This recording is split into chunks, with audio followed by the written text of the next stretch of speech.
I was diagnosed with terminal cancer, but then I unexpectedly discovered that Jason was cheating on me. I had been enduring everything in this family, always being compliant, only to end up with this outcome. I decided to stop tolerating it and planned to take revenge on all of them before committing suicide. But Gavin told me that this was not the end. I was diagnosed with cancer, stomach cancer. I sat in front of the doctor with the test report in my hand. Gavin, wearing gold-rimmed glasses, looked as handsome as he did in college. But I never thought we would meet again in this way. It's impossible. Come with me, we'll check again. Gavin looked up, his face full of sadness as he looked at me. I shook my head and smiled at him. Gavin, don't joke about your medical skills. If it's cancer, it's cancer. If it can't be cured, so be it. He suddenly grabbed my wrist, as if to encourage me. It can definitely be cured. With me here, I won't let anything happen to you. His gaze was firm, just like when he told me in college that he must become an excellent doctor. Unfortunately, he is still the best version of himself, but I am no longer the spirited person I was back then. I tucked the stray hair behind my ear to the front, trying to cover up the haggardness that came from being a housewife. The hair covered my eyes, so I couldn't see his expression clearly. I only heard his almost pleading tone saying, "Luna, please stay in the hospital." I took the test report, walked to the first floor, and casually threw it into the nearby trash can. In the end, I still refused Gavin's request. Treating the illness would definitely cost a lot of money again. After throwing away the report, I began to think about how to live the rest of my short life simply and happily. My phone suddenly rang at this moment. I took it out and saw it was Jason. "I'm not coming back for dinner tonight." I listened to the voice on the phone, which was expected. But I don't know if it was my imagination, I actually felt like the voice was coming from behind me. "Is it another social engagement?" I asked tentatively again. "Why do you care so much?" "I'll be back in the evening anyway." This time I was sure it was coming from behind me. I turned around and quickly found Jason's figure in the crowd. Next to him was a woman with a slightly bulging belly. "Hung up?" "What did she say?" the woman asked. I recognized her. It was Crystal, Jason's young and pretty assistant from his company. I rarely went to the company because Jason didn't want me to interfere with his affairs. "Yeah, oh, that old hag is easy to fool. If it weren't for the fact that she takes care of the house and my mom so well, I would have divorced her long ago." Even from a distance, I could hear Jason's complaints. I was stunned. This was the first time I heard such words from him. So, in his eyes, I had already become an old, unattractive woman. "You are better. I've been married to her for so many years, but we never had children. We've only been together for such a short time, and you're already pregnant." I stared at Crystal's belly, my fingers digging deep into my flesh. Crystal shyly leaned on him. "I'm already very satisfied that you can accompany me to every prenatal checkup. Darling, I don't ask for anything now, just hope you can give me and the child a proper status." Jason held her tightly and started making promises. "Okay, Crystal, once the child is born, I'll divorce that old hag. Now I'm worried she might retaliate against you. I don't want you to be in any danger." I laughed in anger, so the scumbag was right beside me. I didn't choose to confront them but secretly took photos of their intimate moments. Watching their intimate actions, I left quietly. It wasn't until I got into the car that I gripped the steering wheel tightly, and my eyes started to redden. The road ahead gradually blurred, and I wiped my eyes casually. Seeing my tears, I laughed. I had wasted most of my life for a scumbag. Now, with my life coming to an end, I was still shedding tears for such a person. It really wasn't worth it. I took a deep breath and swore to myself, "Jason, from today on, I will live for myself." When I got home, my mother-in-law Gloria was sitting in the living room, scolding me rudely. "Where the hell have you been all morning? Why haven't you started cooking yet?" I sat down on the sofa opposite her. "Last time I fainted in the kitchen, so I went to the hospital for a checkup." Gloria rolled her eyes dismissively. Fainting once and you're making such a fuss. It's all because Jason spoils you. Jason's company is just starting, can't you save some money? As expected, not a single word of concern. I looked at her coldly. Yes, you value your precious son the most. If it were him who fainted, he'd probably be hospitalized by now. Even his farts smell good to you. Gloria stood up abruptly and threw the melon seed shells in her hand at me. Luna, you've grown bold, daring to talk back to me. I brushed off the melon seed shells and stood up as well. Not only am I talking back, but I'm also telling you that you can eat lunch or not, starve if you don't want to. I have things to do and I'm leaving. Seeing Gloria's ugly expression before turning away, I felt a bit of satisfaction. Since I married Jason, I felt like I didn't just get married but took on a job as a maid. Not only did I do all the dirty and tiring work, but I didn't get paid a cent. What she just said reminded me that Jason's company is now so big, it would be a pity if I didn't take a big chunk from him. After leaving the house, I went straight to the largest shopping mall in the city center. First, I had a low-key French fine dining lunch, and then I started my shopping spree. Entering the first store, before the salesperson could introduce anything, I smiled and reached out to take a few pieces of clothing from the nearest rack. Miss, with your great figure and looks, you're like a walking clothes hanger. Just taking these few pieces doesn't do justice to your beauty, the salesperson said tactfully. I glanced at her and pointed to the row in front of me, saying, sorry, you must have misunderstood. I meant that I want all of these except for these few pieces. The salesperson looked at me in shock, and seeing that I wasn't joking, she quickly went to prepare the bill happily. Just like that, after visiting less than 3 stores, Jason couldn't sit still. When his call came, I was trying on clothes. I glanced at it and chose to hang up directly. After coming out, I looked at myself in the mirror. The pure white backless little dress looked good no matter how I tried it on. Wrap this one up too, I said to the service desk, filling in my home address before leaving with my purchases. After finishing all this, Jason's second call came through. This time, I finally answered. Luna. Where the hell have you been? Why is there 300,000 less in the account? I said nonchalantly, obviously, I spent it. It's true that you don't realize until you calculate, it's shocking. Spend it? Are you crazy? Spending so much in one afternoon? I heard Jason's roar. He was still trying to suppress his anger, but it was obvious to anyone not deaf. But I pretended not to notice and deliberately said in a flattering tone, husband earns money to spend on his wife. My husband is so capable, 300,000 should be nothing to him, right? As expected, his voice softened. All right, Luna, where are you now? I'll come find you. I pouted and deliberately gave him the name of a market that was in the opposite direction from where I was. Funny, if I really let him come, how boring would that be? When Jason's second call came, I was already exhausted from shopping. Darling, look at my memory, I got it wrong. Come over again, love you love you. I said disgustingly, then stood at the mall entrance waiting. From the south to the north of the city, it wouldn't be quick. I was bored, picking at my fingers, when suddenly my stomach started hurting. The pain was so intense that I couldn't help but squat down, unable to stand up.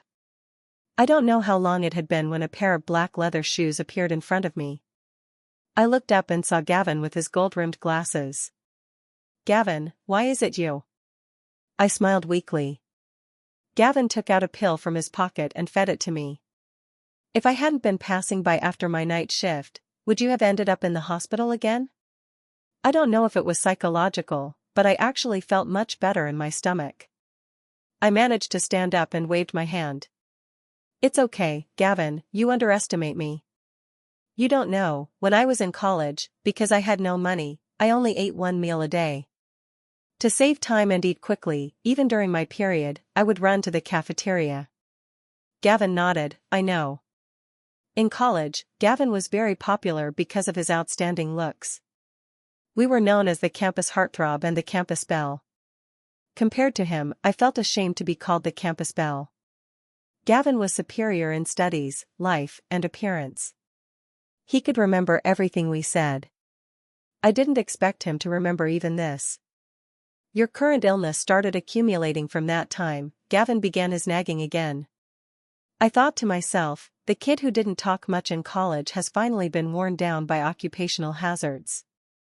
Annoyed by his nagging, I covered my ears and changed the subject. Oh, suddenly I miss the food from college. I haven't had dinner yet. Then, shall we go together? He suddenly suggested. My eyes lit up. Now? I got into his car. Just as I closed the car door, I saw a familiar luxury car stop in front of the mall. Jason got out irritably and took out his phone again. I quickly turned off my phone and happily fastened my seatbelt. It had been a long time since I had been here. I looked at the brightly lit library. Once upon a time I was also ambitious, wanting to make something of myself after graduation. But I still made a mistake. When I got home, it was Gavin who sent me back. About the hospitalization, I hope. I didn't want to hear his nagging anymore and got out of the car decisively. Gavin knew I had made up my mind and didn't persuade me anymore. But he still rolled down the window and reminded me to take my medicine. I patted my full stomach and happily opened the door. The next second, a cup was thrown at me. The shattering sound exploded at my feet. If I had taken one more step, my brain might have been separated from my body. You still know to come back. Where the hell were you all afternoon? Gloria's voice was exceptionally sharp and piercing. Jason sat on the sofa, sipping tea with a gloomy expression. What's wrong with me going out to shop? I said righteously. Jason finally couldn't take it anymore and slammed the table. Luna, are you playing me? Making me look for you in the commercial street for so long, is it fun to toy with me? I pretended to be relaxed and nodded seriously. It is quite fun. You.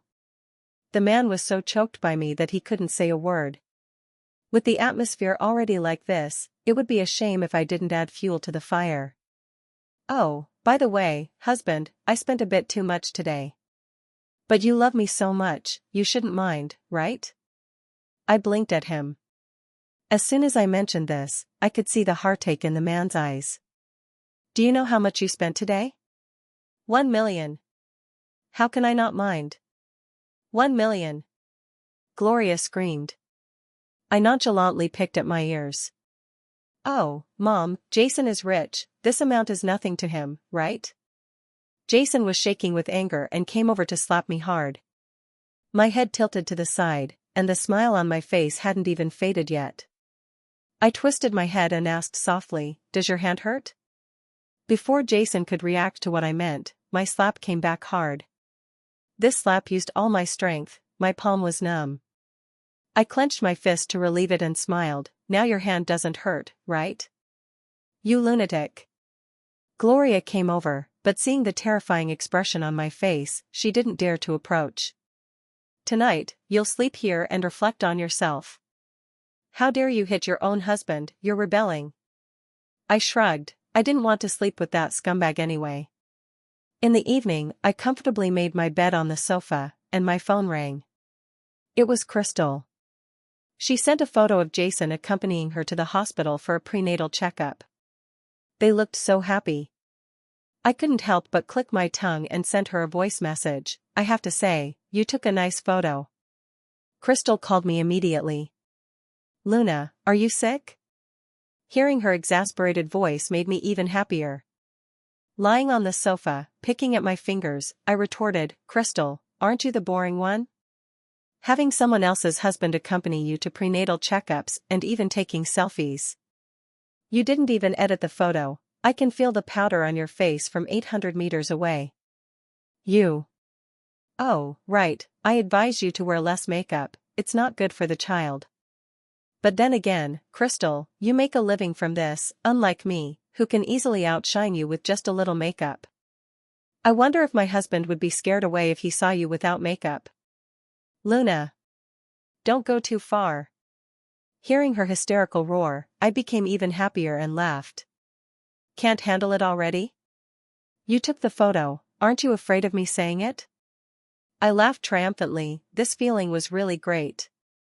Heh, it's okay, Luna, you're quite tolerant. Tomorrow noon at the coffee shop, let's talk. I hung up the phone without thinking.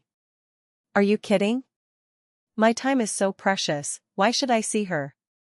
So the next day at noon, not only did I not go, but I also posted on Facebook that I went to a high-end restaurant far from the coffee shop.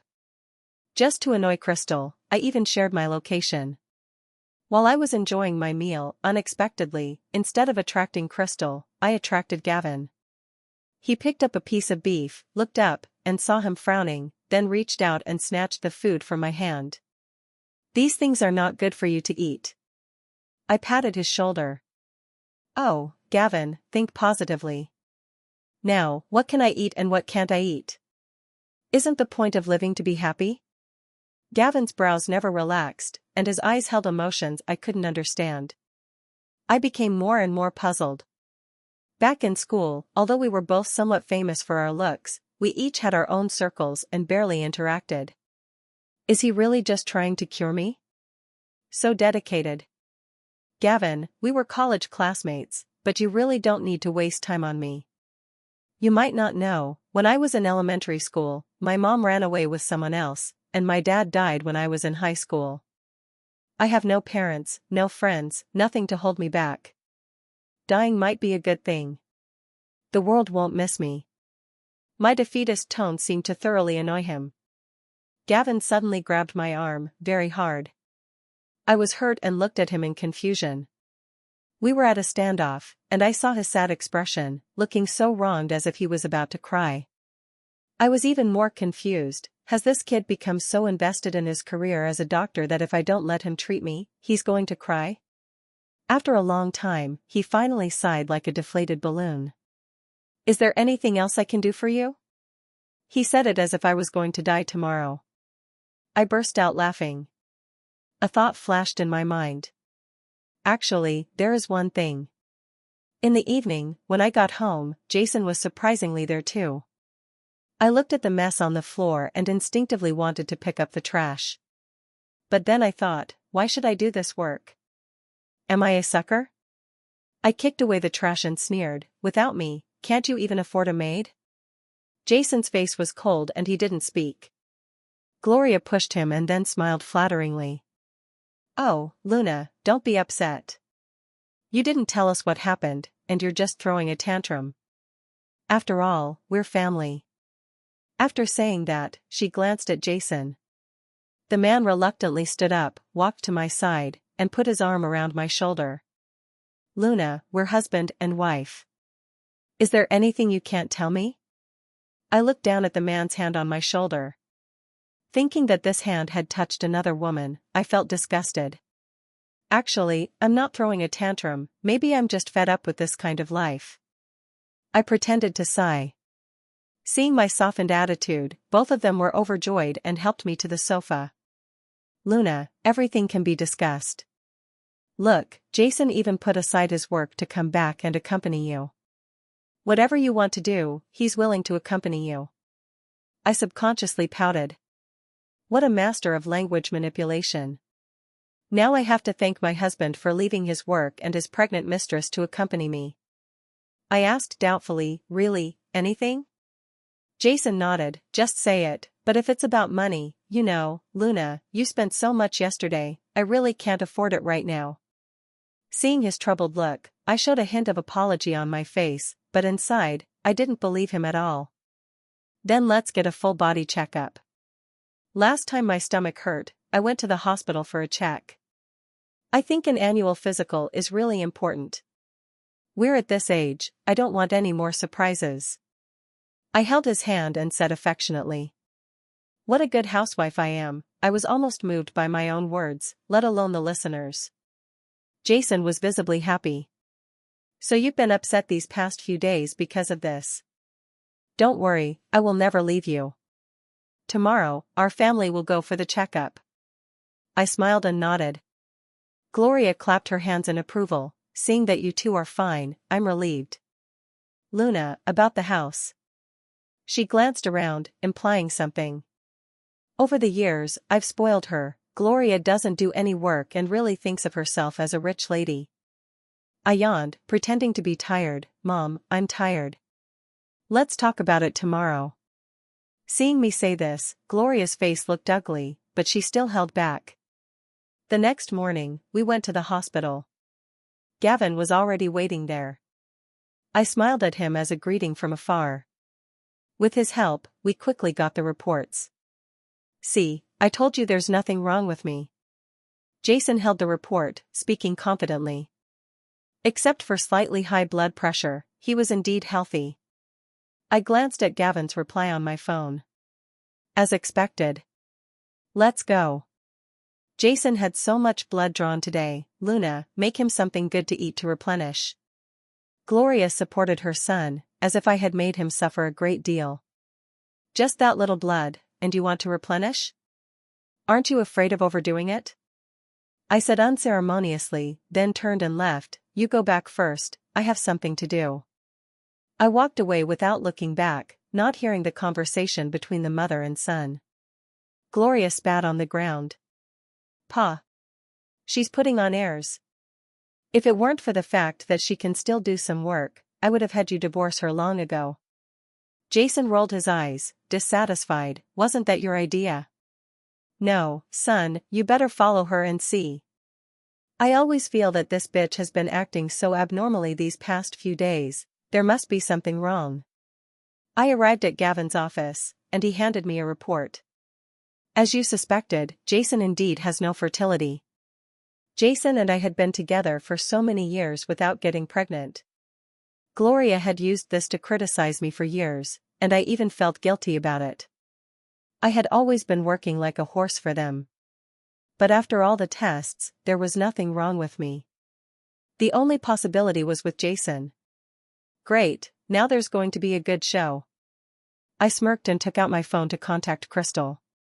Gavin adjusted his gold-rimmed glasses and tentatively asked, You brought him for a checkup, didn't you get yourself rechecked? My fingers paused on the screen. I pretended not to care and said, What's there to check? It was already checked before. The hospital recently received a batch of special medicine. I know Jason isn't short of money, why don't you? I won't spend his money. I interrupted Gavin, my voice suddenly cold. Even if I die of illness, I won't spend his disgusting money. The clothes I bought last time while shopping, I donated them all. The thought of wearing clothes he bought made me fear I'd get a rash the next day. What I didn't know was that Jason, who had just arrived, heard all of this. At noon, I went to the place I had agreed to meet Crystal. She was already there.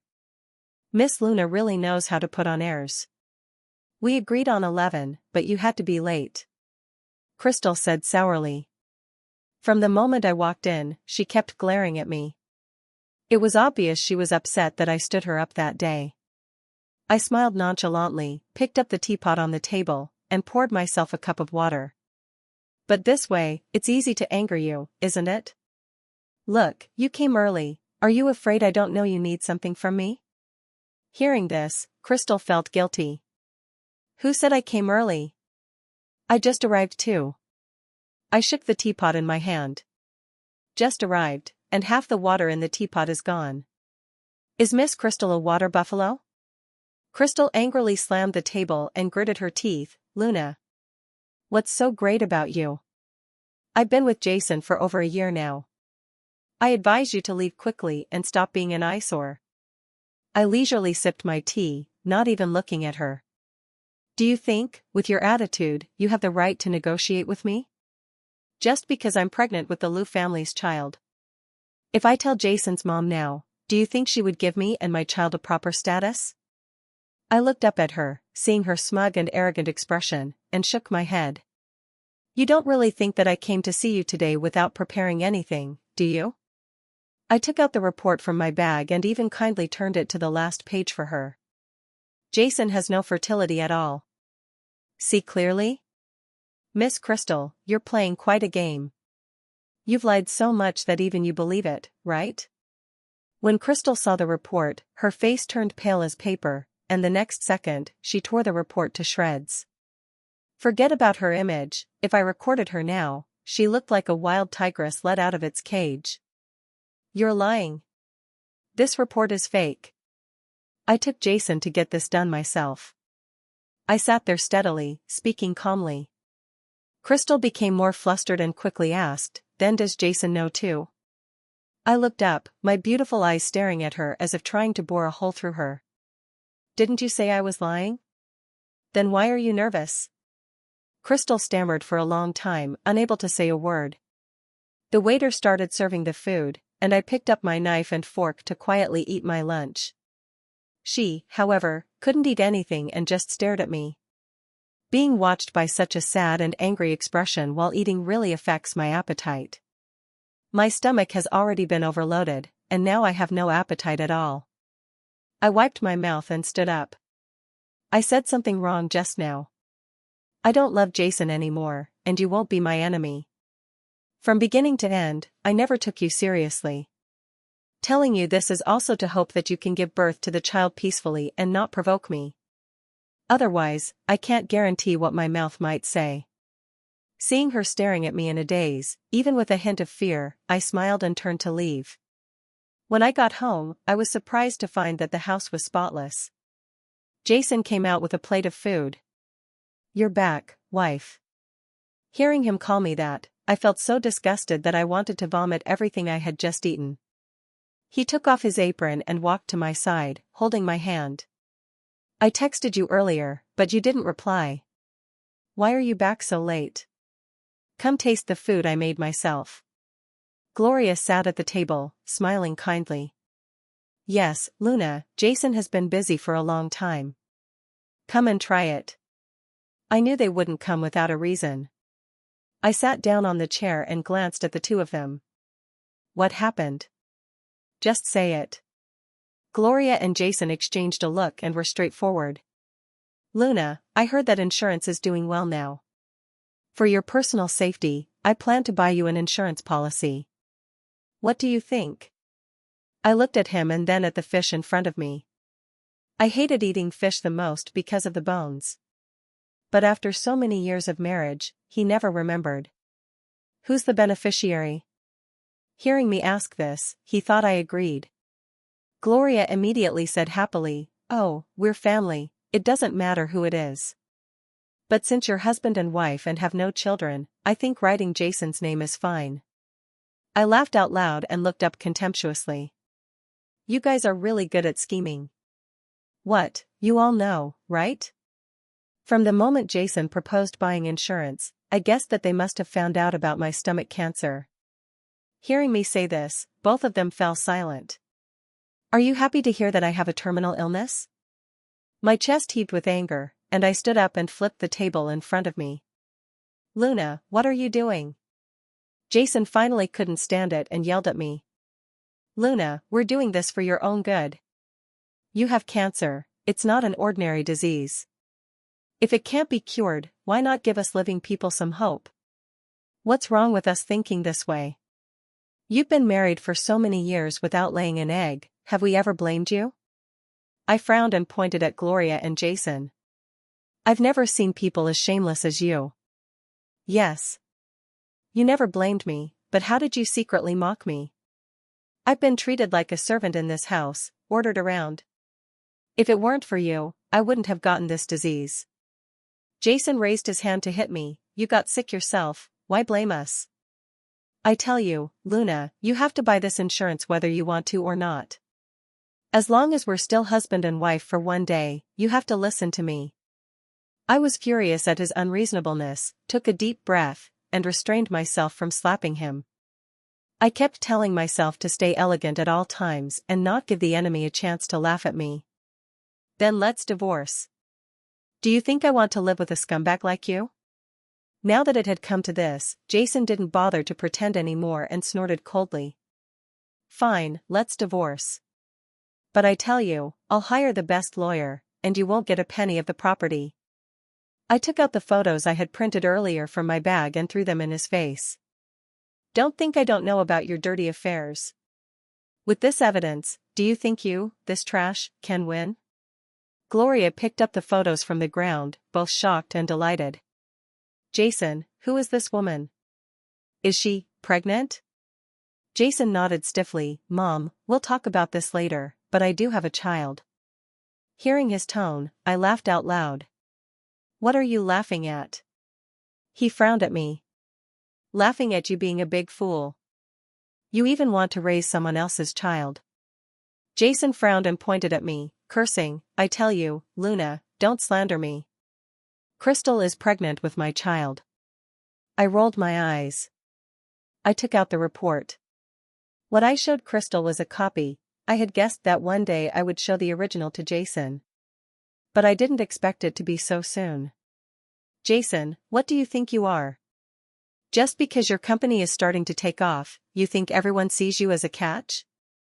Actually, in my heart, you're nothing. Jason's face turned pale, and Gloria took the report and saw the end.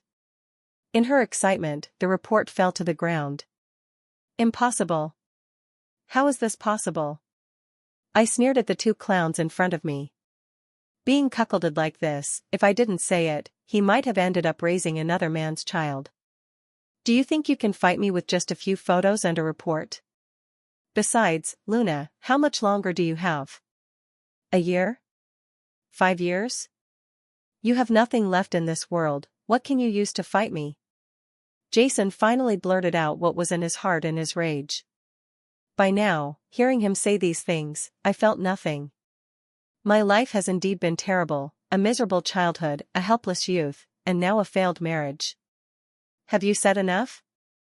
I asked coldly, stepping forward to face Jason. I have nothing, my life is worthless. But if I can exchange my life for yours, it's worth it. Jason, even if I have to risk my life, I'll drag you down with me. After saying that, I turned and left. I couldn't stay in this house for another minute. I drove around aimlessly and finally stopped at a bar. After 3 rounds of drinks, my mind was a bit fuzzy. My phone rang, and I picked it up to see it was Gavin. Luna, the new batch of special medicine has arrived. I'll pay for it myself to buy it for you. Gavin. He heard the noisy background on my side and frowned. Where are you? 10 minutes later, someone stopped me as I was about to drink another glass. I saw Gavin's gloomy face and smiled. Gavin, why do you have that expression?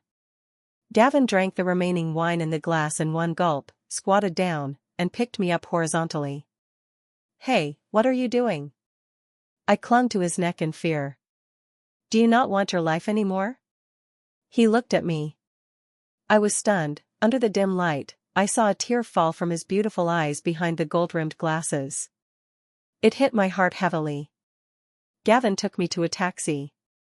I don't know what I was thinking. I grabbed his clothes and said timidly, I have no home anymore. His face was flushed, and he forced himself to stay upright, saying softly, Be good, I'll take you home. I obediently followed him into the car. The taxi stopped in front of an apartment. I had the window open all the way, and the alcohol had mostly worn off. As I opened the door to get out, the driver called out to me, Miss, you haven't paid yet. I wanted to say let Gavin pay, but after waiting for a while, I didn't hear Gavin's voice. The driver said again, Your boyfriend is drunk. I walked over and realized that Gavin couldn't hold his liquor at all. Helpless, I paid the fare and dragged the drunken him into the apartment. Hey, don't sleep, where exactly do you live? I helplessly pushed Gavin awake, and he opened his sleepy eyes. I complained, How can you be like this, making a patient drag you? Unexpectedly, as soon as I finished speaking, Gavin directly pulled me into his arms. His head buried in my neck, I felt the hot moisture on my collarbone. Luna, please don't die, okay? My body trembled, and my hands stiffened in the air. I had never seen Gavin like this. Whether in college or at the hospital, he was always aloof. I can save you, I beg you. At first, it was soft sobbing, then it turned into loud crying. I blinked. How could this man be like this? I originally thought that when I died, it would be fine, I had no attachments in this world. But Gavin appeared. He was telling me with his actions that there are still people who care about me in this world. In some people's world, I can be very important. This feeling, for someone who was determined to die, grew wildly like weeds. We slept in the hallway all night. The next day, I was awakened by my phone. "Hello, is this Miss Luna? Regarding the murder case of Miss Crystal, we would like to ask you to assist in the investigation." "What?" "Jason killed Crystal and fled in fear of punishment. When I got home, Gloria was crying bitterly. Seeing me return, she ran to me and knelt on the ground begging.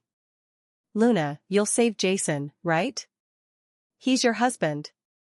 I shook off her hand, feeling an indescribable pain in my heart. If I hadn't told Jason about this, maybe Crystal wouldn't have died. Your son brought this upon himself. Not only will I not help him, but I will also cooperate with the police to find him." "You." Gloria was so angry that she raised her hand to slap me. I grabbed her wrist with red eyes and squeezed hard. "Gloria, someone like you raising a son like this is your failure. I want you to live in regret for the rest of your life." Jason was found a week later. I went to the arrest scene and saw him hiding under a bridge, looking disheveled. "I didn't mean to kill her. It's all her fault. If it weren't for Luna, Crystal wouldn't have died. You'll get your retribution too, haha. Luna has cancer, she's going to die soon. Haha." Jason pointed at me, crying and laughing, looking very abnormal. I walked up and slapped him hard. This slap is for the child in Crystal's belly. "Jason, you've lost your career, your family, all because of my words. Tell me, who will suffer retribution?" Jason looked pained, his eyes wishing to tear me apart, which made me quite happy. He was taken away, and I knew the law would give him the fairest judgment. As for me, I walked to the bridge and looked at the surging water below. My stomach suddenly hurt again. I clutched my stomach and squatted down, my nose tingling. "Luna." I saw Gavin running towards me, panicking as he hugged me. "Don't jump." My stomach hurt so much, but seeing him so nervous about me, I couldn't help but laugh. "Fool, who told you I was going to jump?" "Ah?" Gavin suddenly realized. He stood up embarrassedly. Then, as if remembering something, he joyfully hugged me again. "You're not terminally ill. They made a mistake. Luna, that's great. I like you, I've liked you for a long time. I must tell you, I don't want to wait anymore." My mind buzzed. This sentence caught me off guard, and I was so surprised that I didn't know how to react. I could only let Gavin hold me in his arms. After a long time, I calmed down and responded, "I like you too, Gavin. God gave me a chance to start over, and this time I will cherish it."